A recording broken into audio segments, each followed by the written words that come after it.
الحمد للہ وکفا والصلاة والسلام علی سیدنا محمد المصطفى وعلى آلہ المجتبى واصحابہ نجوم الہدى اما بعد فاعوذ باللہ من الشیطان الرجیم بسم اللہ الرحمن الرحیم وما آتاکم الرسول فخذوه وما نہاکم عنہ فانتہوا واتقوا اللہ ان اللہ شدید العقاب صدق اللہ العظیم۔ ناظرین کرام، باب العلم انواریہ ایجوکیشنل سوسائٹی و جامعہ انواریہ کے زیر اہتمام بخاری شریف کا سلسلے وار درس جاری ہے۔ آج کی اس نشست کا آغاز کتاب الغسل، غسل سے متعلقہ احکام سے ہو رہا ہے اور باب نمبر 18 سے شروع ہو رہا ہے۔ بسم اللہ الرحمن الرحیم۔ باب نفض الیدین من الغسل عن الجنابہ، حدیث نمبر 276۔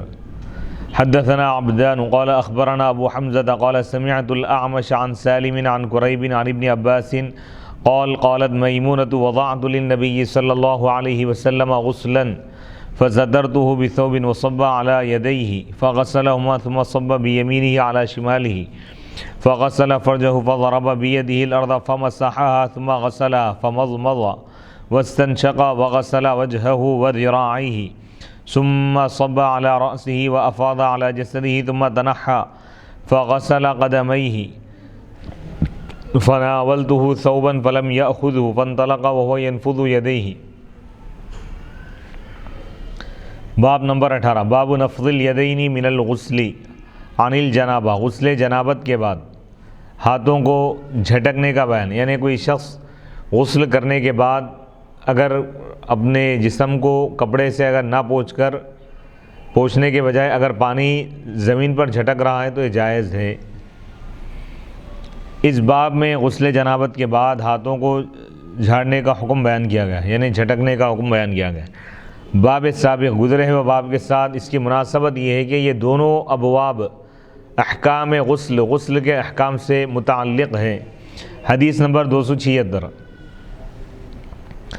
حدثنا عبدان، امام بخاری رحمۃ اللہ علیہ فرماتے ہیں کہ ہم کو عبدان نے یہ حدیث بیان کی۔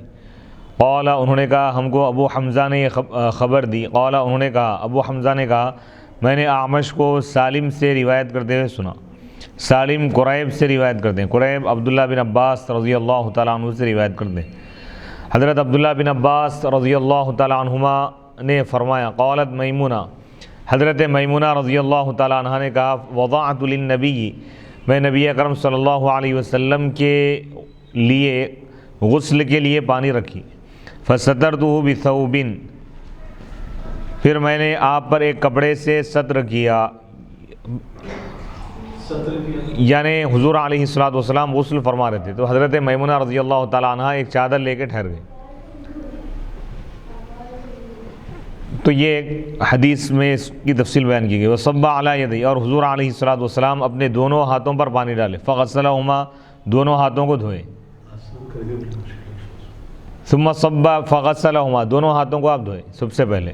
ثم صب بیمینہ، پھر آپ اپنے سیدھے ہاتھ سے بائیں ہاتھ پر پانی ڈالیں۔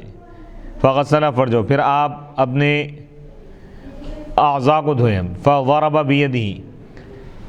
فضرب بیدہ، پھر آپ اپنا دست مبارک زمین پر ماریں، پھر اس کو آپ نے پوچھا، ہاتھ کو آپ مٹی سے لگڑے۔ ثم غسل، پھر ہاتھ کو دھو لیا۔ فمضمض، پس آپ کلی کیے اور ناک صاف کی۔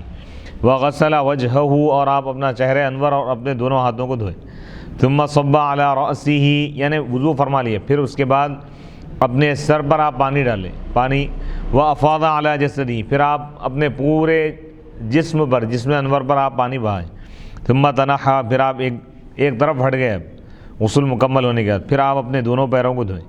فناولته ثوبا، حضرت میمونہ فرماتی ہیں بس میں حضور علیہ الصلوۃ کو ایک کپڑا دی۔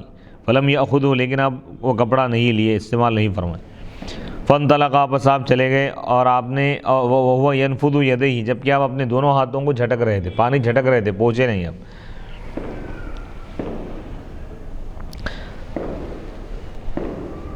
باب نمبر 19۔ باب من بدأ بشق رأسه الایمن فی الغسل، یہ بیان ہے اس شخص کا جو غسل میں اپنے سر کے دائیں جانب سے، دائیں حصے سے پانی بہانے کا، ڈالنے کا آغاز کریں.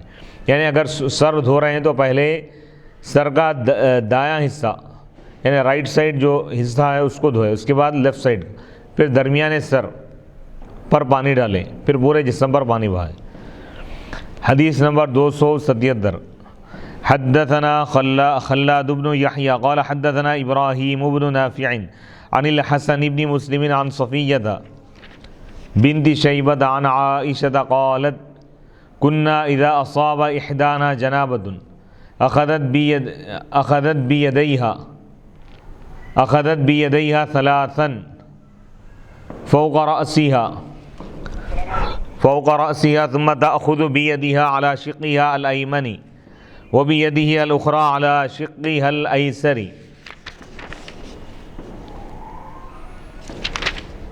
حدیث نمبر 277. امام بخاری رحمۃ اللہ علیہ فرماتے ہیں کہ ہم کو خلاد بن یحییٰ نے یہ حدیث بیان کی. قال انہوں نے کہا حدثنا ابراہیم، ہم کو ابراہیم بن نافع نے حدیث بیان کی حسن بن مسلم سے، عن صفیہ بنت شیبہ، وہ صفیہ بنت شیبہ سے روایت کرتے ہیں. صفیہ بنت شیبہ حضرت عائشہ صدیقہ رضی اللہ تعالیٰ عنہا سے روایت کرتی ہیں. حضرت عائشہ صدیقہ رضی اللہ تعالیٰ عنہا نے فرمایا جب ہم میں سے کسی کو جنابت پہنچتی تو وہ اپنے دونوں ہاتھوں سے 3 بار پانی لے کر سر پر ڈالتی، پھر ہم اپنے ہاتھ میں پانی لے کر سر کی دائیں جانب ڈالتے، پھر اپنے ہاتھ میں پانی لے کر سر کی بائیں جانب ڈالتی ہم. یعنی حضرت عائشہ صدیقہ رضی اللہ تعالیٰ عنہ فرما رہے ہیں کہ ہم میں سے جب کسی کو اگر جنابت ہوتی، یعنی جنابت لاحق ہوتی، ناپاکی جب لاحق ہوتی، تو ہم اس طرح غسل کرتے کہ سر پر پانی ڈال دیں، یعنی سر کے دائیں جانب پہلے پانی ڈالتے پھر بائیں جانب.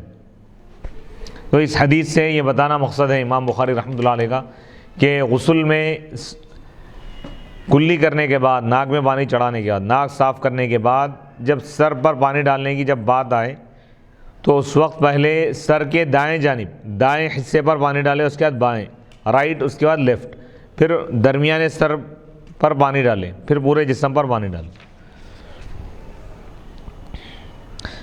باب نمبر 20. باب من اغتسل عریانا وحدہ فی الخلوۃ ومن تستر فالتستر افضل. یہ بیان ہے اس شخص کا جو تنہائی میں تنہا اکیلا برہنہ غسل کرے، اور اس شخص کا بیان ہے جو صدر پوشی کرے. صدر پوشی کرنا افضل ہے. اس باب میں یہ بات بتائی گئی ہے کہ اگرچہ کہ تنہائی میں برہنہ غسل کرنا جائز ہے، لیکن اس میں بھی تہبند باندھ کر نہانا افضل ہے. سند ضعیف سے یہ حدیث مروی ہے کہ پانی میں بغیر تہبند کے داخل نہ ہو، کیونکہ پانی میں بھی مخلوق ہے.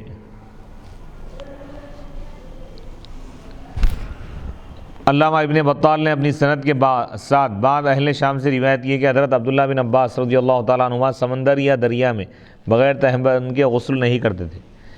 جب ان سے اس کے متعلق سوال کیا جاتا تو وہ کہتے اس میں بھی ایک مخلوق ہے. وقال بہز عن ابیہ عن جدہ عن النبی صلی اللہ علیہ وسلم اللہ احق ان یستحی منہ من الناس.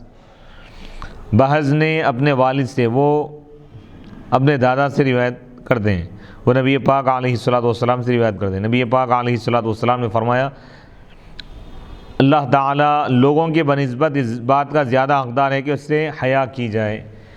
یعنی کوئی لوگ نہیں ہے تنہائی میں، انسان تو بالکل برہنہ ننگا ہو کر غسل نہ کرے، بلکہ صدر کا جتنا حصہ ہے اس کو ڈھانپ کر غسل کرے، یعنی لنگی وغیرہ پہن کر یا کوئی چادر وغیرہ لپیٹ کر غسل کرے. اس تعلیق کی اصل اس حدیث میں بہز بن حکیم اپنے والد سے اور وہ اپنے دادا سے روایت کرتے ہیں.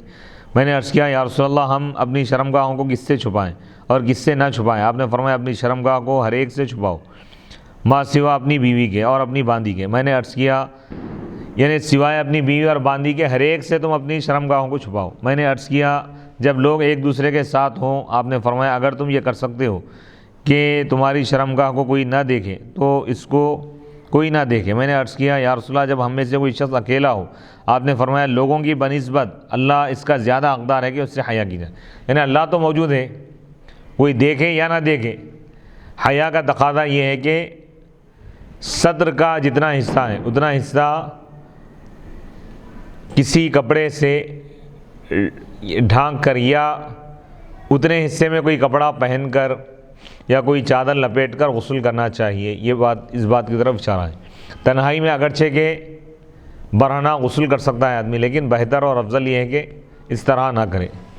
حدیث نمبر 278 حدثنا اسحاق بن نصر قال حدثنا عبد الرزاق عن معمر عن حمام بن منبه عن ابي هريره عن النبي صلى الله عليه وسلم قال كانت بنو اسرائيل يغتسلون عرادا ينظر بعضهم الى بعض وكان موسى يغتسل وحده فقالوا والله ما يمنع موسى ان يغتسل معنا الا انه آدر فذهب مرة يغتسل فوضع ثوبه على حجر ففر الحجر بثوبه فخرج موسى في إثره يقول ثوبي يا حجر ثوبي يا حجر حتى نظرت بنو إسرائيل إلى موسى فقالوا والله ما بموسى من بأس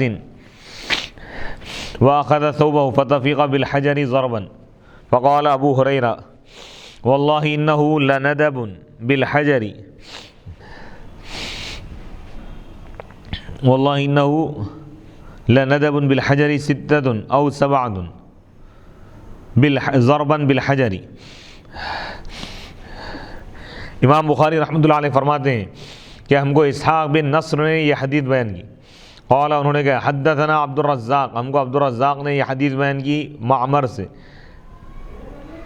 وہ حمام بن منبہ سے وہ روایت کرتے ہیں، وہ حضرت ابو ہریرہ رضی اللہ تعالیٰ عنہ سے روایت کرتے ہیں، وہ نبی پاک علیہ الصلوۃ والسلام سے روایت کرتے ہیں۔ نبی پاک علیہ الصلوۃ والسلام نے فرمایا بنی اسرائیل، قوم بنی اسرائیل برہنہ غسل کرتے تھے، ینظر بعضهم الی بعض، غسل کے دوران وہ ایک دوسرے کی طرف دیکھتے تھے، اور حضرت موسیٰ علیہ السلام اکیلے غسل کرتے تھے تنہا۔ انہوں نے کہا، یعنی بنی اسرائیل والوں نے کہا اللہ کی قسم موسیٰ علیہ السلام کو ہمارے ساتھ غسل کرنے سے کوئی اور چیز مانع نہیں ہے سوائے اس کے کہ ان کے خصیت سوجے ہوئے ہیں یا بہت بڑے ہیں، یعنی حضرت موسیٰ علیہ السلام کے بارے میں وہ لوگ بدگمانی کرنے لگے، ان پر عیب لگانے لگے۔ بس ایک دن حضرت موسیٰ علیہ السلام غسل کر رہے تھے اور انہوں نے اپنے کپڑے ایک پتھر پر رکھ دیے تھے، تو وہ پتھر ان کے کپڑے لے کر بھاگ پڑا، پتھر ان کے کپڑے لے کر اڑنے لگا۔ بس حضرت موسیٰ علیہ السلام اس کے پیچھے یہ کہتے ہوئے نکلے اے پتھر میرے کپڑے، اے پتھر میرے کپڑے، یہاں تک کہ بنی اسرائیل نے حضرت موسیٰ علیہ السلام کو دیکھ لیا۔ پھر وہ کہنے لگے اللہ کی قسم موسیٰ علیہ السلام میں تو کوئی عیب نہیں ہے، یعنی موسیٰ علیہ السلام پر جس قسم کا وہ لوگ عیب لگائے تھے اللہ تعالیٰ اس عیب سے ان کو بری کر دیا، ان کی براءت کو اللہ تعالیٰ ظاہر فرمایا۔ اور حضرت موسیٰ علیہ السلام اپنے کپڑے لے لیے اور پتھر کو مارنا شروع کر دیا۔ حضرت ابو ہریرہ نے کہا اللہ کی قسم پتھر میں 6 یا 7 ضرب کے نشان تھے۔ اس حدیث کی باب کے عنوان کے ساتھ مطابقت اس طرح ہے کہ اس حدیث میں یہ بات بتائی گئی ہے کہ حضرت موسیٰ علیہ السلام تنہائی میں برہنہ ہو کر غسل کرتے تھے۔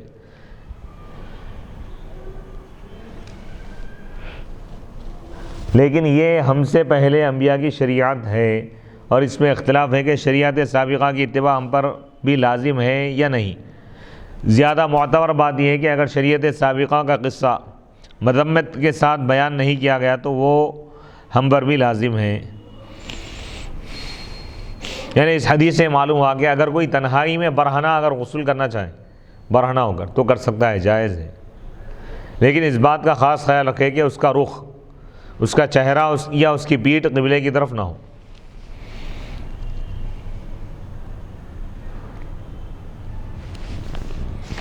اب یہاں پر ایک بات یہ ذہن میں رکھیں کہ اللہ تعالیٰ انبیاء کرام علیہ السلام کو صورت اور سیرت ہر اعتبار سے با کمال اللہ تعالیٰ بنایا ہے۔ تمام انبیاء عیوب اور نقائص سے پاک ہے، گناہوں سے پاک ہے، خطاؤں سے پاک ہے۔ وہ بہترین صورت، حسن صورت بھی اللہ ان کو عطا فرمایا، حسن سیرت بھی اللہ تعالیٰ عطا فرمایا۔ اس حدیث میں یہ دلیل ہے کہ انسان اگر تنہائی میں لوگوں کو دیکھنے سے محفوظ ہو لوگوں کے دیکھنے سے محفوظ ہو تو وہ برہنہ ہو کر غسل کر سکتا ہے. یعنی کوئی شخص ایسے مقام پر ہے، یعنی واش روم میں، ایسے حمام میں ہے کہ بالکل چار دیواری میں اگر کوئی غسل کر رہا ہے اور ایسے مقام پر ہے کہ جہاں پر کسی کی نظر اس پر نہیں پڑ سکتی، تو وہ برہنہ ہو کر بھی غسل کر سکتا ہے، جائز ہے. اس حدیث میں یہ بھی دلیل ہے کہ ضرورت کے وقت انسان اپنی شرمگاہ دوسرے کو دکھا سکتا ہے، مثلا علاج کی ضرورت ہو یا عیب سے خود کو بری کرنے کی ضرورت ہو. اس حدیث میں حضرت موسیٰ علیہ السلام کے معجزے کا ثبوت ہے کہ پتھر ان کے کپڑے لے کر بھاگا اور حضرت موسیٰ علیہ السلام کا پتھر کو پکارنا اور اس کو مارنا. اس میں یہ ثبوت ہے کہ اس پتھر میں شعور اور ایک قسم کا ادراک تھا. اس حدیث میں یہ دلیل ہے کہ اللہ تعالیٰ نے اپنے انبیاء علیہ السلام کو جسمانی لحاظ سے کامل اور بے عیب بنایا ہے اور ان کو عیوب اور نقائص سے منزہ بنایا ہے، یعنی پاک بنایا ہے. جس طرح ان کی سیرت بے داغ ہے، اسی طرح ان کی صورت بھی بے عیب ہے. بنی اسرائیل ایک دوسرے کے سامنے برہنہ ہو کر نہاتے تھے اور حضرت موسیٰ علیہ السلام ان کو منع نہیں کرتے تھے. اس سے معلوم ہوا کہ یہ ان کی شریعت میں جائز تھا، لیکن مستحب یہ تھا کہ کسی کے سامنے برہنہ ہو کر غسل نہ کیا جائے. اسی لیے حضرت موسیٰ علیہ السلام تنہائی میں کپڑے اتار کر غسل فرماتے تھے. اگر یہ اعتراض کیا جائے کہ نبی کی شان کا تقاضا یہ تھا کہ حضرت موسیٰ علیہ السلام تنہائی میں بھی تہبند باندھ کر غسل کرتے، تو اس کا جواب یہ ہے کہ ہو سکتا ہے انہوں نے کسی باریک کپڑے کا تہبند باندھا ہوا ہو جس سے بنی اسرائیل نے ان کا سطر دیکھ لیا ہو. یہ بھی ہو سکتا ہے کہ وہ عام طور پر تہبند باندھ کر غسل کرتے ہوں اور اس موقع پر ان کو تہبند باندھنا یاد نہ رہا ہو، اور اس میں اللہ تعالیٰ کی یہ حکمت ہو کہ بنی اسرائیل پر حضرت موسیٰ علیہ السلام کا بے عیب ہونا ظاہر ہو جائے. اللہ تعالیٰ موسیٰ علیہ السلام کی براءت کو ظاہر کرنا چاہتا تھا. بنی اسرائیل والے یہ سمجھ رہے تھے کہ موسیٰ علیہ السلام کے اندر کوئی عیب ہے، جسمانی اعتبار سے ان کے اندر کوئی خرابی ہے، یہ سمجھ رہے تھے. تو اللہ تعالیٰ ان کو بری کر دیا. موسیٰ علیہ السلام کو جب وہ دیکھے تو کوئی عیب نظر نہیں آیا ان کو. پھر وہ لوگ مان لیے کہ حضرت موسیٰ علیہ السلام کے اندر کوئی عیب نہیں ہے، کوئی نقص نہیں ہے. تو اللہ تعالیٰ نبی کی براءت اور عظمت کو ظاہر فرمایا. حدیث نمبر 279 وعن ابی ہریرہ عن النبی صلی اللہ علیہ وسلم قال بین ایوب یغتسل عریانا فخر علیہ جراد من ذهب فجعل ایوب یحتفی فی ثوبه فناداه ربه یا ایوب الم اکن اغنیتک عمن ترى قال عما ترى قال بلى وعزتك ولكن لا غنى بي عن بركتك. ورواه ابراہیم عن موسى بن عقبة عن صفوان بن سليم عن عطاء بن يسار عن ابي هريرة عن النبي صلى الله عليه وسلم قال بين ایوب یغتسل عریانا. حدیث نمبر 279 امام بخاری رحمۃ اللہ علیہ روایت کرتے ہیں. حضرت ابو ہریرہ رضی اللہ تعالیٰ عنہ سے روایت ہے اور نبی پاک علیہ الصلوۃ والسلام سے روایت کرتے ہیں. نبی پاک علیہ الصلوۃ والسلام نے فرمایا کہ جس وقت حضرت ایوب علیہ السلام برہنہ ہو کر غسل کر رہے تھے، ان کے اوپر سونے کی ڈڈی گر گئی. حضرت ایوب علیہ السلام پکڑنے کے لیے اس پر کپڑا ڈالنے لگے تو ان کو ان کے رب نے ندا دی. اللہ تعالیٰ ان کو پکارا، آواز دیا، اے ایوب آپ جو کچھ دیکھ رہے ہیں کیا میں نے آپ کو اس سے مستغنی بے نیاز نہیں کیا تھا؟ حضرت ایوب نے کہا کیوں نہیں، تیری عزت کی قسم، لیکن میں تیری برکت سے مستغنی نہیں ہوں. یعنی جب تیری جانب سے یہ ایک ٹڈی زمین پر گری ہے سونے کی، تو یہ بھی تیری طرف سے، اور تیری طرف سے جو چیز ہے اس میں برکت ہے، اور تیری برکت سے میں بے نیاز نہیں ہوں، تیری برکت کا میں محتاج ہوں. اس حدیث کو ابراہیم نے روایت کیا ہے موسیٰ بن عقبہ سے، وہ صفوان بن سلیم سے روایت کرتے ہیں، وہ عطا بن یسار سے، وہ ابو ہریرہ سے، وہ نبی پاک علیہ الصلوۃ والسلام سے روایت کرتے ہیں. نبی پاک علیہ الصلوۃ والسلام نے فرمایا حضرت ایوب علیہ السلام برہنہ ہو کر غسل کر رہے تھے تو اس وقت یہ واقعہ پیش آیا. اس حدیث میں برکت کا لفظ ہے، اس کے معنی ہے کثرت خیر. وہ خیر جو زیادہ ہو، زیادہ مقدار میں ہو، اس کو برکت کہا جاتا ہے. خیر کثیر کا نام برکت ہے. وہ چیز جو بہتر بھی ہو اور زیادہ بھی ہو، کثرت سے ہو، اس کو خیر کہا جاتا ہے. اس حدیث سے معلوم ہوا کہ برہنہ غسل کرنا جائز ہے، کیونکہ اللہ تعالیٰ نے حضرت ایوب علیہ السلام پر ڈڈی پکڑنے پر تو عتاب کیا، لیکن برہنہ غسل کرنے پر عتاب نہیں کیا. تو اس حدیث سے علماء کرام یہ فرماتے ہیں کہ آدمی اگر تنہائی میں ہو تو وہ برہنہ ہو کر غسل کر سکتا ہے، جائز ہے، لیکن بہتر اور افضل یہ ہے کہ صدر ڈھانپ کر، یعنی تہبند وغیرہ باندھ کر یا لنگی وغیرہ پہن کر وہ غسل کرے، یہ زیادہ بہتر ہے۔ علامہ داودی نے کہا کہ انسان کو حالت فقر میں بقدر ضرورت جو رزق مل جائے وہ اس کے لیے نعمت اور فضیلت ہے، کیونکہ حضرت ایوب علیہ السلام سونے کی ٹڈی کو مال میں کثرت یا اظہار فخر کے لیے نہیں پکڑ رہے تھے، بلکہ اپنی اہم ضروریات پر خرچ کرنے کے لیے پکڑ رہے تھے۔ اس حدیث میں مال حلال مال کی حرص ہے اور غنا کی فضیلت ہے، یعنی حلال مال اگر کوئی کثرت سے طلب کر رہا ہے تو کوئی گناہ نہیں ہے، جائز ہے شریعت، کیونکہ حضرت ایوب علیہ السلام نے اس کو برکت فرمایا ہے۔ باب نمبر 21، باب التستر فی الغسل عند الناس، غسل میں لوگوں کے سامنے پردہ کرنے کا بیان، یعنی اگر لوگ موجود ہو، کوئی اگر شخص ایسے مقام پر ہے کہ وہاں پر نہانے کے لیے کوئی مناسب مقام نہیں ہے، تو کسی سے یہ کہے کہ وہ اس کے لیے کوئی چادر وغیرہ پکڑ لے اور وہ پردے میں رہ کر غسل کرے۔ باب سابق کے ساتھ اس کی مناسبت یہ ہے کہ پہلے باب میں تنہائی میں برہنہ غسل کرنے کا جواز ذکر کیا گیا تھا، اور اس باب میں لوگوں کے سامنے پردے میں غسل کرنے کو بیان کیا گیا ہے۔ حدیث نمبر 280، حدثنا عبداللہ بن مسلمۃ عن مالک عن ابی النضر مولا عمر بن عبید اللہ ان ابا مرۃ مولا ام ہانئ بنت ابی طالب اخبرہ انہ سمع ام ہانئ بنت ابی طالب تقول ذهبت إلى رسول الله صلى الله عليه وسلم عام الفتح فوجدته يغتسل وفاطمة تستره فقال من هذه فقلت أنا أم هانئ۔ امام بخاری رحمۃ اللہ علیہ فرماتے ہیں کہ ہم کو عبداللہ بن مسلمہ نے یہ حدیث بیان کی، عن مالک، وہ مالک سے روایت کرتے ہیں، وہ ابو النضر سے روایت کرتے ہیں۔ ابو النضر عمر بن عبید اللہ کی آزاد کردہ غلام ہے۔ ان ابا مرہ، کہ ابو مرہ یہ ام ہانی کے آزاد کردہ غلام، اخبرہ انہوں نے خبر دی کہ انہ سمع، کہ انہوں نے ام ہانی بنت ابی طالب کو یہ کہتے ہوئے سنا، ذهبت الى رسول اللہ، حضرت ام ہانی فرماتی ہیں کہ میں اللہ کے رسول علیہ الصلوۃ والسلام کے پاس گئی، عام الفتح، فتح مکہ کے سال، اللہ کے رسول میں نے آپ کو غسل کرتے ہوئے پایا، اور حضرت فاطمہ رضی اللہ تعالیٰ عنہ پر پردہ فرما رہی تھی، یعنی ایک چادر کے ذریعے حجاب فرما رہی تھی۔ آپ نے پوچھا یہ کون ہے؟ میں نے کہا میں ام ہانی ہوں۔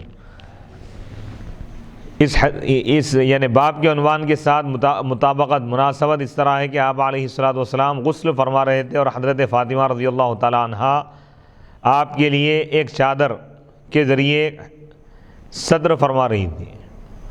تو اس حدیث سے امام بخاری رحمۃ اللہ علیہ بتانا چاہتے ہیں کہ اگر کوئی شخص ایسے مقام پر ہو جہاں پر اور بھی لوگ موجود ہو اور اس کو غسل کی حاجت ہو، تو حجاب کے ذریعے، پردے کے ذریعے یا چادر کے ذریعے وہ صدر پوشی کرتے ہوئے غسل کر سکتا ہے، جائز ہے۔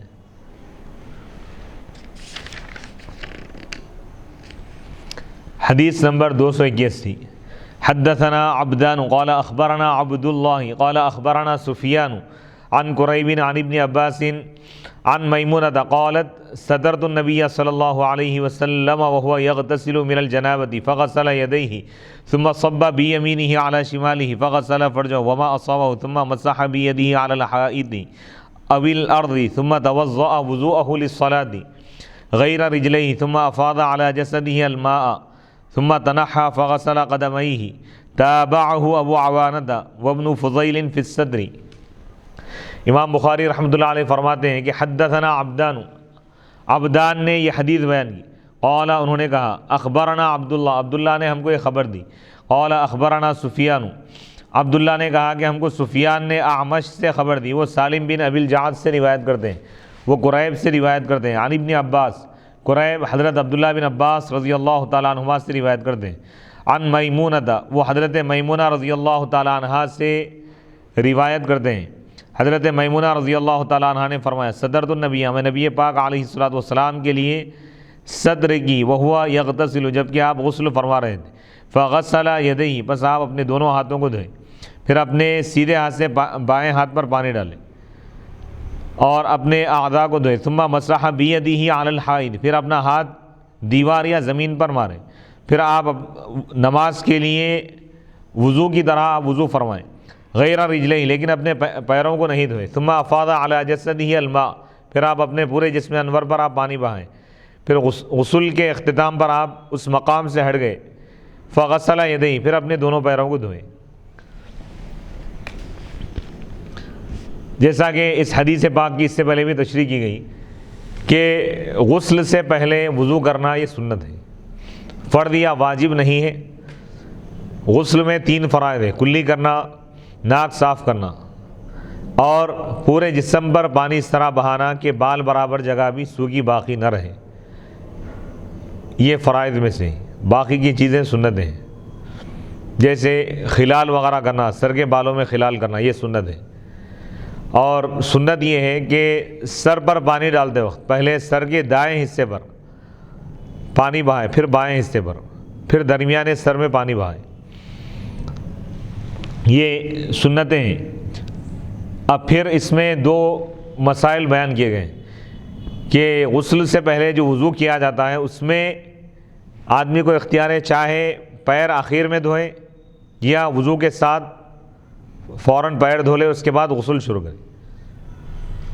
تو اس میں فقہاء کرام تشریح کرتے ہوئے فرماتے ہیں کہ اگر مقام ایسا ہے کہ اگر پانی وہاں پر جمع رہتا ہے تو پیروں کو آخر میں دھونا یہ بہتر ہے زیادہ۔ اگر وہاں پر پانی نہیں رکتا، پانی بہہ جاتا ہے، تو وضو میں پیروں کو بھی دھو لے، اس کے بعد اچھی طرح غسل کرے۔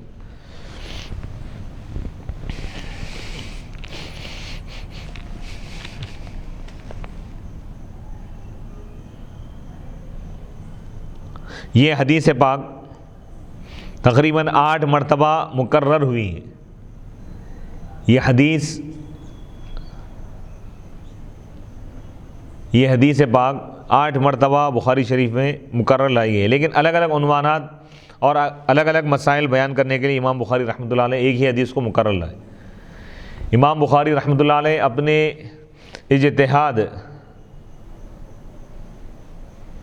اپنے اجتہاد سے آپ عنوانات قائم فرماتے ہیں اور اس کے تحت احادیث مبارکہ لاتے ہیں۔ علامہ عینی رحمۃ اللہ علیہ نے فرمایا کہ ان مکرر احادیث کی تعداد 8 ہے، اور اس سے یہ معلوم ہو جاتا ہے کہ جب امام بخاری کسی حدیث کا مکرر ذکر کرتے ہیں تو اس سے ان کا مقصود الگ الگ مسائل کا استنباط ہوتا ہے، اور یہ تکرار محض نہیں ہوتی۔ اس سے امام بخاری کی قوت استنباط اور صلاحیت استخراج مسائل کا پتہ چلتا ہے۔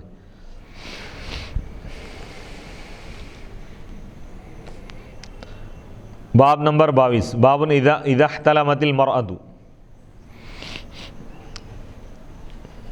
حدیث نمبر 282۔ حدثنا عبد الله بن يوسف قال اخبرنا مالك عن هشام بن عروة عن ابيه عن زينب بنت ابي سلمة عن ام سلمة ام المؤمنين انها قالت جاءت ام سليم امرأة ابي طلحة الى رسول الله صلى الله عليه وسلم فقالت يا رسول الله ان الله لا يستحيي من الحق هل على المرأة من غسل اذا هي احتلمت؟ فقال رسول الله صلى الله عليه وسلم نعم اذا رأت الماء۔ یہ بیان ہے اس بات کا کہ اگر عورت کو احتلام ہو تو کیا حکم ہے، تو اس میں وہی حکم ہے جو مرد آدمی کا ہے، یعنی غسل واجب ہو جاتا ہے۔ اس باب میں عورت کے احتلام کا حکم بیان کیا گیا ہے۔ احتلام کا لفظ حلم سے بنا ہے، اس کے معنی ہے خواب، یعنی انسان نیند میں جن چیزوں کو دیکھتا ہے، اور اس باب میں یہ بات بتائی گئی ہے کہ اس کی وجہ سے غسل واجب ہو جاتا ہے۔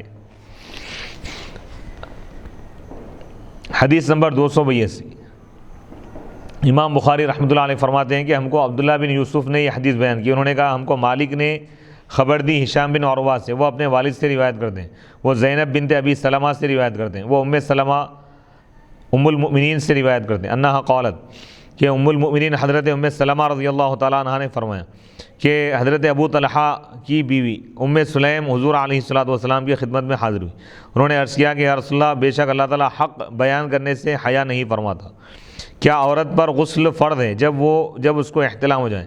تو اللہ کے رسول علیہ الصلوۃ والسلام نے ارشاد فرمایا ہاں، اذا رأت الماء، جب وہ پانی دیکھے، یعنی اگر منی دیکھے تو اس پر بھی غسل فرض ہو جاتا ہے۔ اس کے بعد باب نمبر 23 شروع ہو رہا ہے۔ یہاں پر ہم اپنے درس کو مکمل کرتے ہوئے انشاءاللہ اگلی نشست میں باب نمبر 23 سے شروع کریں گے۔ وصلی اللہ تعالیٰ علی خیر خلقہ سیدنا محمد و آلہ و اصحابہ اجمعین والحمد للہ رب العالمین۔